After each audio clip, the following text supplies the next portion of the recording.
Hi, y'all. Happy Monday, and welcome back to Samantha's Beauty Confessions. Today, I'm podcasting in my room. It's not my normal setup, but I'm actually recording this the day before the 4th of July. So I'm not working right now. I'm just kind of working while I'm off, if you will. And I am doing a little bit of a different episode today. So I was actually going through my Google Drive folder and I came across this video that I recorded, I don't know, like maybe a month or two before I started the podcast. So it's been a little over a year ago. And in this video, I'm just kind of like doing a brain dump, I guess, almost like this stream of consciousness about my feelings at the time. So you'll see in a little bit, we're going to fast forward to another location. I do have on the same shirt that I'm wearing right now because I tried to make it look as cohesive as possible. No surprise, I'm sure. But in this video, I am working through a lot of emotions. I'm talking through fears and, anxieties and uncertainty and just all of the things that come with starting something new, with stepping in to unknown territory. At the time of the recording, I had every intention of releasing this as a podcast episode. But for whatever reason, I think probably because of how emotional I ended up getting, I decided not to use it. But now that I'm a year removed from the situation, I feel like the message is still really important to get out there. And so that's what we're going to do today. Throughout the episode, you'll hear me reflecting on the power of vulnerability, the societal pressures to be perfect, and my personal struggle with fear and self-doubt. I also talk a lot about feeling as if I needed to make this career change while simultaneously struggling to actually take that first step and do it. And the main reason that I want to share this with you today is because I want to show you that life isn't perfect for anybody.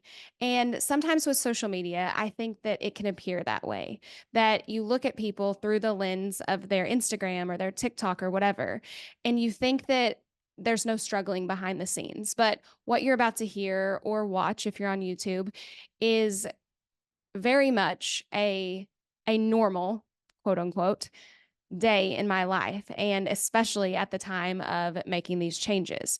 I am a very intuitive person. I do a lot of reflecting. I do a lot of like checking in with myself and, all the things, and that's kind of what this video is. But I wanted you to hear it because I know how common these feelings are, right? I know that so many people struggle to make changes, to take risks, to completely do something different. I know that so many people struggle feeling as if they have to be perfect. And I know that so many people are scared of failure. And I guess my hope for this episode is to show you that you're not alone, number one, and that it is okay to admit these things, that it actually kind of relieves some of the pressure in a way when you do. When you finally allow yourself to take control of the fear that's holding you back, and you get to be the driver, if you will, of your own life and your own decisions. You get to step into who you really are, and that is when you're able to grow and to explode and to be super successful, at least in my opinion. The whole reason that I wanted to start this podcast in the first place was to show you that not everything is as perfect as it seems on social media. And when I found this episode, I knew I had to share it because this is a perfect example of that. This is a raw and real and a very emotional, recording of my thought process when I did something completely out of the norm for me. And I hope that after listening, you are inspired or encouraged to take control of whatever fears are holding you back, to really step in front of them and take ownership of them, and you be in the driver's seat of your life. Because I fully believe that when we're able to just admit what we're worried about, admit what we're struggling with, when we're able to be vulnerable and show up as our true authentic self, that is when we're able to grow into our full potential, and that is when the success will follow. Anyways, I'll stop rambling and let's take a look back at what was going on in my brain a little over a year ago. So, May was Mental Health Awareness Month. And in May, I shared a video of myself crying and telling the camera like what I wish my younger self knew, what I would tell my younger self. And I said, that my younger self was not confident, fearful to open up. I was all of these things.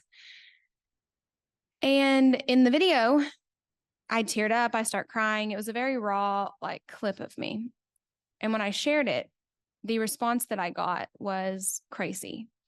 People were telling me, thank you for opening up. They were telling me, thank you for sharing such a private moment and all of these things. And it kind of sparked this thought in my head of, why is it that we're so scared to be vulnerable? And I was just driving home. I saw someone else had posted on Instagram that they had just shared a really vulnerable post as well. And the response they got was just amazing.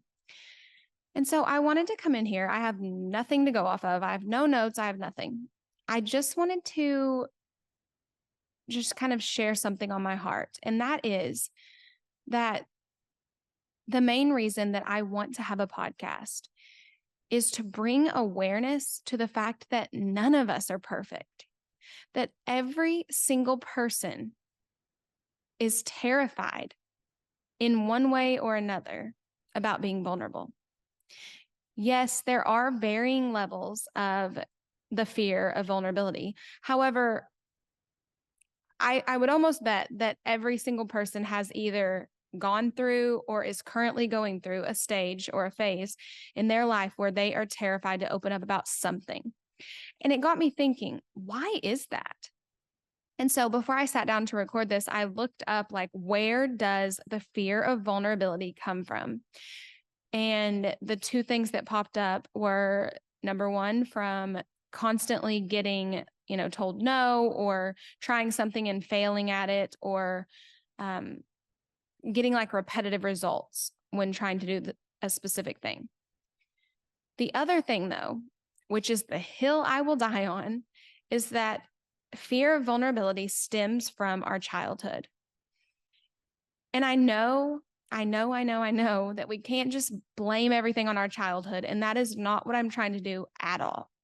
However, I do believe that I am in the generation of children who were raised by a generation that was more reserved to express themselves and to be vulnerable and to open up. And because of this, I think that a lot of people in my generation feel as if they have to present themselves to the outside world as this perfect person. And I am here to change that thought. If you take nothing else from me in the whole time you know me or the whole time you're here, please know that vulnerability is not a sign of weakness. Vulnerability is a sign of strength. And whenever we're able to open up and be vulnerable, our true person is able to come out. We're able to be who we really are. And you know what? How freeing is that? I wasn't able to open up and be vulnerable until I was at the very rock bottom of the life I was living at that time. It was the lowest I'd ever been, and hopefully the lowest I'll ever be. But that is what it took for me to open up and to be vulnerable. It took me being broken down to basically just a shell of myself with nothing inside of me left to pretend like I was perfect. I had nothing else in me to even pretend to care what anybody else thought, because I was dying inside, trying to be this perfect version of myself. For what reason? And I get very emotional when I talk about it. I get very excited. I get very worked up. And the reason for that is because I know how freaking difficult it is to live like that. I used to wake up and my chest would instantly be tight because I don't even know who I was. I don't even know if I knew how to know who I was, because I was just so conditioned to be this person that I thought everybody wanted me to be, because I wanted everybody to like me. I thought that if I didn't come across as perfect, or if I wasn't perfect, that nobody would like me. And I know that that is so common because of the response that I get when I talk about stuff like this. And don't wait like I did to hit the rock bottom before you finally just accept yourself for who you are, because I promise you that every single one of you, every single person in this world, you are enough. I am enough. You are enough. Everybody is enough. And if you really stop and think about it, when we really try to figure out why exactly we're so freaking terrified in the first place, try to kind of shift your mindset and think of it like this. I tell this story a lot in my classes, but whenever I was in college, I was in a speech class. I guess it was called speech, public speaking. I had to give my very first 5-minute presentation in front of the class, and I was beyond terrified. I don't know about you, but the thought of eyeballs just like looking at me, it's not a comfortable feeling. And I remember going up there, blacking out, giving the speech. And I remember the teacher, she said, "Did you all notice how not nervous Samantha was? See, y'all can all do it." She used me as an example of not being nervous when I was so nervous. But I didn't come across that way because I was so used to pretending to be somebody that I wasn't, that I was fooling everybody. I was fooling the teacher of the public speaking class that I was a good public speaker and that I was not scared, because I was that good at pretending. And I say this not as a way to be like, oh, I'm a good public speaker. I say this because it's scary. Whenever we think we have to be somebody that we're not, we start to just like trick ourselves into not even remembering who we were before we ever started. And that is what I'm going through right now. I am making a change in my career. I'm starting a podcast. It's something I've never done before. Change is so scary to me. And it doesn't matter how much therapy I go to. It doesn't matter how many things I read on the internet. It doesn't matter how many people I talk to. It doesn't matter how many people tell me that they're going to listen. None of that changes the fact that I still struggle with feeling like I'm going to fail. But the difference in me today and the difference in me a few years ago is that now I'm not scared to tell people that I'm scared to fail. I'm not fearful for people to know that I'm not perfect, because I know now that nobody is. And it is my freaking mission, y'all, to share this with enough people, to connect with enough people, to try to make some sort of a positive impact in the way that people view themselves in a world where everybody is just kind of living this illusional life. And if you're not living that, I want to talk to you because you are my hero. I can literally think to myself, as far back as I can think, I just don't know if I've ever done something new and not been fearful. I'm trying to think in real time here. But I'm starting something new. For the last 3.5-ish, 4 years, I have been doing the same thing every single day, and it's all that I've known. But I have had this pull on me for a while, and I'm finally doing it. And you know what? I'm scared to death. The last time I remember feeling like this was when I started my Instagram page in 2018. And I was so scared then, but nobody knew it. And I had to feel all of that anxiety and all of that stress and all of the comparison and all the emotions that I was feeling. I had to feel them by myself. And that's really lonely. And so now, as I step into this new adventure, this new passion, this new career, I guess, I'm not scared to tell you that I'm terrified. I actually find comfort in admitting the things that I'm scared of, because when I voice it out loud, it doesn't control me anymore. That's the thing about fear, is that whenever we keep it bottled up inside of us, it holds on for dear life, and it almost just like suffocates us, and it strips us of who we are. It strips us of our positive thoughts of ourselves, because that fear is all controlling, it's all consuming. But the second that you speak that fear out loud, the second that you own that that's something you're actually scared of, it doesn't have control of you anymore. Then you're in control of your own story.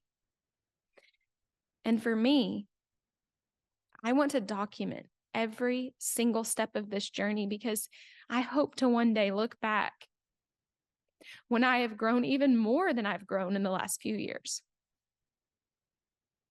And I want to remember just how far I've come, because I have come really far. But I know for me that sometimes it's hard to remember that when you're living it, because you're going so fast. Everything's happening so fast. And this was something I didn't even realize was going on until it was all over. Last year was the fastest year of my freaking life. I swear. It was January and then it was December. I don't even know what happened. Like, I blinked my eye and I was all the way through the year. And you know what? This is hard, but last year was the most successful I've ever been on paper. Okay. I went on an education tour. I won awards. I met so many people. I did so many things. I grew so much. But you know what? I don't know if I was happy. I don't think I was.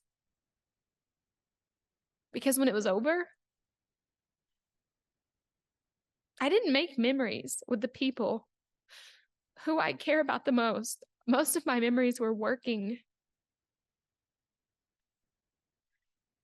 And I heard a song from Tim McGraw today called Standing Room Only. And I don't know when that song came out. It could be super old. I have no idea. But the lyric, let me see what it says. It says, I have to look at my phone because I don't know the song. I just heard it. It says, I want to live a life like a dollar and the clock on the wall don't own me. And it was that song that inspired me to come and record this right now, because that is what I'm talking about when I say that last year was the fastest year of my life, and I don't know that I felt happy at the end of it. Because, you know, I wasn't living a life where a dollar and the clock on the wall didn't own me. The dollar and the dollar and the clock on the wall owned every part of me last year. And for what? For what? I want this next year of my life to be where I'm in control of my happiness, not money, not success, because what even is that? I made a promise to myself at the end of 2022 that this year I was going to take it easy. I was going to slow down a bit. And I really have. It took me literally 10 months, I think, to finally feel the motivation again to actually do the thing that I'm about to start doing, which is podcasting, which is what I have wanted to do for so freaking long. And through this podcast, the most beautiful thing about it is that I get to be me. I get to sit down with people and just have a raw and real conversation about the amazing things they're doing, about the awesome life lessons they've learned. I get to learn from people who have overcome obstacles, who are doing like these amazing things, who have these awesome opportunities. How cool is that? That is going to now be a part of my job. Like I can't even put it into words how excited I am about it. But you know what? As excited as I am, I'm freaking nervous too, because change is scary. And starting this podcast feels very similar to how starting my Instagram felt when I did it. I don't know what the outcome's going to be. It could be a huge success. It could be a massive failure. But the thing that I want to mention to kind of wrap all of this up together is that when I started my Instagram page in 2018, that version of me, I didn't even tell people my goal. I didn't even tell people what I was doing because I was that certain that I was going to fail. And I knew that if I didn't tell anybody my goal, they wouldn't be able to judge me. They wouldn't be able to know when I failed. And looking at myself now compared to then, I'm actually able to share what I'm working on. I'm able to share what I'm doing. I'm able to share my fears and my worries and my concerns and all of that, because if I fail, I'm not ashamed of it. And hopefully 10 years from now, whatever it is that I'm working on then, I won't even be scared because I will have proved to myself that I can do something so many times at that point, because each time that we're vulnerable, we put ourselves out there, we own our fears. Each time that we do that, it gets easier and easier and easier. And so, yes, I'm sharing this today. Yes, I'm putting it out there, but you know what? I'm still scared because it's the unknown. The unknown is so freaking scary. And what scares me the most about starting this is that I'm not leaving the life I'm used to living every day. I'm not leaving it. But I am shifting my focus. And for somebody who has a tendency to hyper-focus a lot of the time, it seems weird to not have all my eggs in the same basket that they've been in. And if any of you listening have ever made a change or made a shift in your career, you know exactly the feeling I'm talking about. But I have been kind of living this life, this identity for so long that I don't even know who I am when it's not all I'm thinking about. And that's scary. I kind of compare it to how I felt when I got a divorce. Like I had lived with this person. I had had this life for this long. And then all of a sudden it wasn't there anymore. And I know that with this, I'm still going to be doing the things that I'm doing. I'm just adding to it. And in a weird way, it just kind of feels like a new chapter, which could be a beautiful thing. But I just want everyone to know that that it's okay to have these feelings, that it's okay to have these worries and these fears and these doubts. But the one thing that isn't okay is to let those fears and doubts control you. All right, I'm back again in real time now. I just wanted to come on and say that I hope that you enjoyed the episode and that it resonated with you in one way or another. I hope that it showed you that, again, you are not alone in feeling any of these feelings, that doubt, fear, and uncertainty are very normal. And I hope you now feel empowered to embrace your imperfections, to own your vulnerability, and to just allow the world to see the light that is in you. As always, I appreciate each and every one of you more than you know, and I'll talk to you all again next Monday.